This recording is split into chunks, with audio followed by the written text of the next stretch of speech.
Hey, what's going on, everyone? This is Mark Bruce with Fit Strength Performance, and I have Dr. Grant Levermore with Alpha Performance. Let's not butcher that name.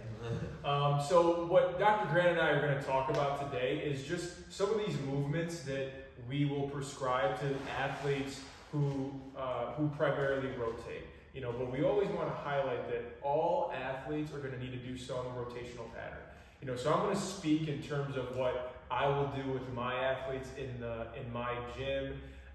It doesn't necessarily mean that they're not hurt and they don't need to see Dr. Grant, but these are just things that we tend to implement to make sure that they're moving well, performing well.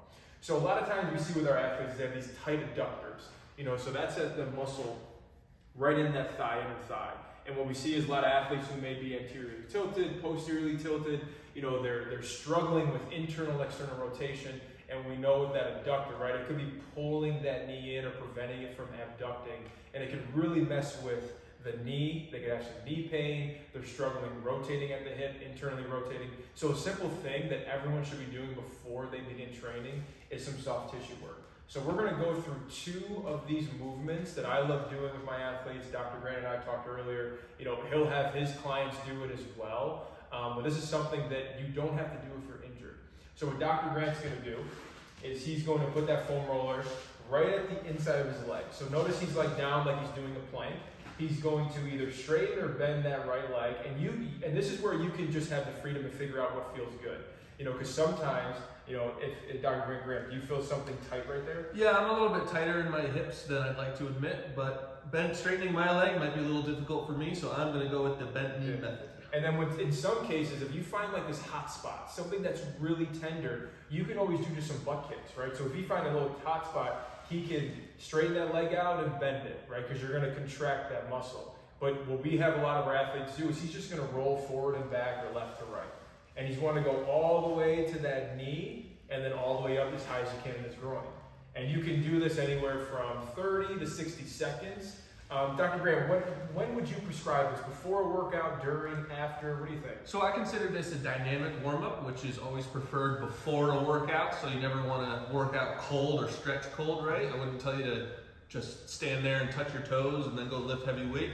This is a great beginning and honestly a cool down workout, but definitely more in the beginning. That's my preference. Yep, so you athletes who are in club, who, you know, have these, you know, long tournaments, it's something that you can do before your first volleyball game. It's something you can do after the first volleyball game. It's something you can do in between, and something you can for sure do, you know, at the end of the night at the hotel. So it's something that's going to help warm you up, prep your body, but it can also help cool you down to take you from that sympathetic state to a parasympathetic state. And ultimately, it's going to help you perform better, but then reduce injuries.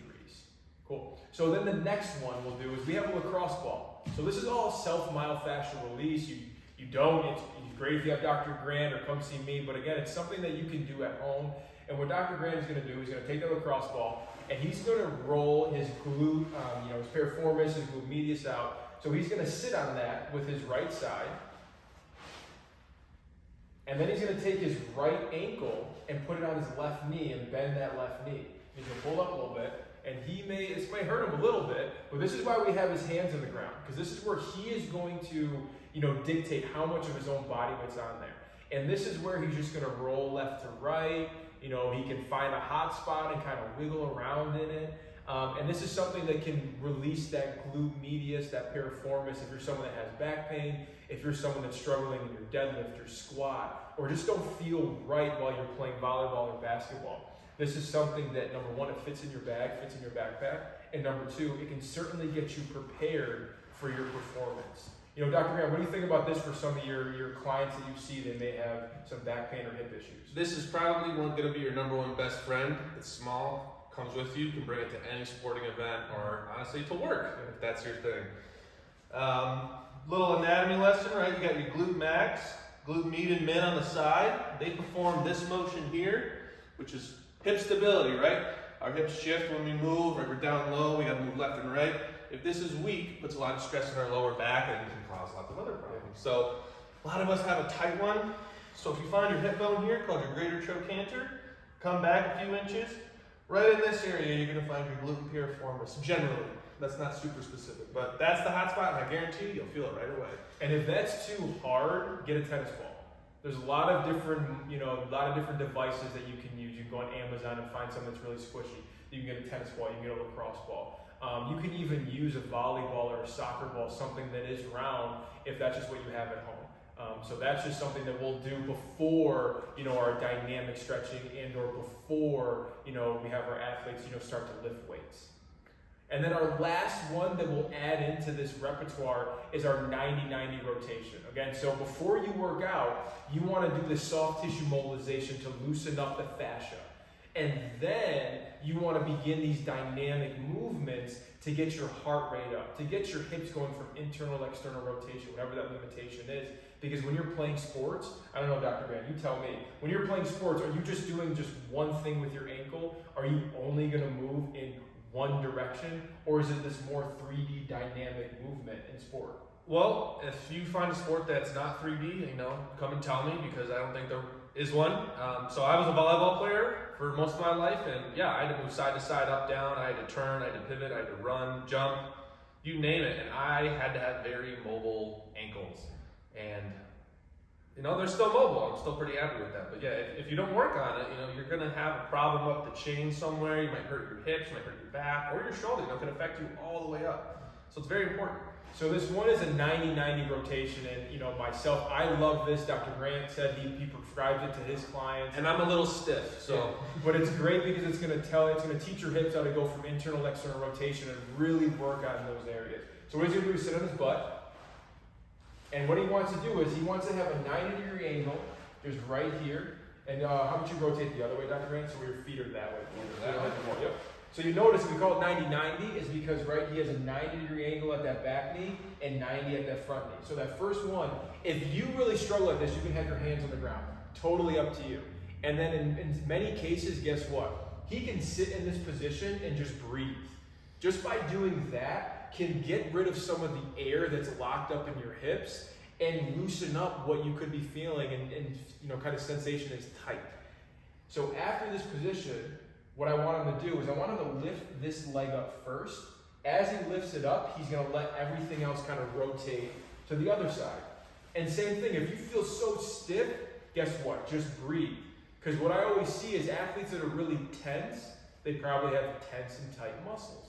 So from there, he's going to, once he feels comfortable, he's going to lift up that right knee because now we have that external rotation, and then he's going to rotate to this other knee to internal rotation. And I know Dr. Grant is feeling much more loose after foam rolling his adductors and glutes. I want him to release his hands. And now he's going to do the same thing. That left leg comes up, drops that right leg. And then the same thing with the other way. And once you start to feel warm and loose, we like our athletes to perform anywhere from 6, 8, 10 reps each side. And it's so nice and controlled. This is something that's great that I think everybody can do. And there's many more progressions and regressions to this movement if you feel some tightness. Dr. Grant, from your perspective, what do you think are some limitations where people are finding them stuck in this position? So from my experience, like we touched about right there, is that internal and external rotation of the hip. Most of the people I've worked with have a limitation in one or the other. Some people are very mobile and are very, very flexible and can do this. For myself, I am limited in external rotation. So my leg turning out this way. So when I roll, I have a hard time keeping this leg on the ground because my hip is very stiff in this motion. So for me, I need to put my hands down. I would not force it. Don't force it. That's how you hurt yourself. Listen to your body. It's going to tell you how far it wants to go. The more you do it, the more you apply everything else, it will loosen up over time and you will get much more mobile and you'll feel better, but you got to do it slow and controlled. Never do it fast. Awesome. Well, thanks for tuning into this segment, and we're going to move on to where we talk about some of those more athletic, dynamic, and strength training exercises.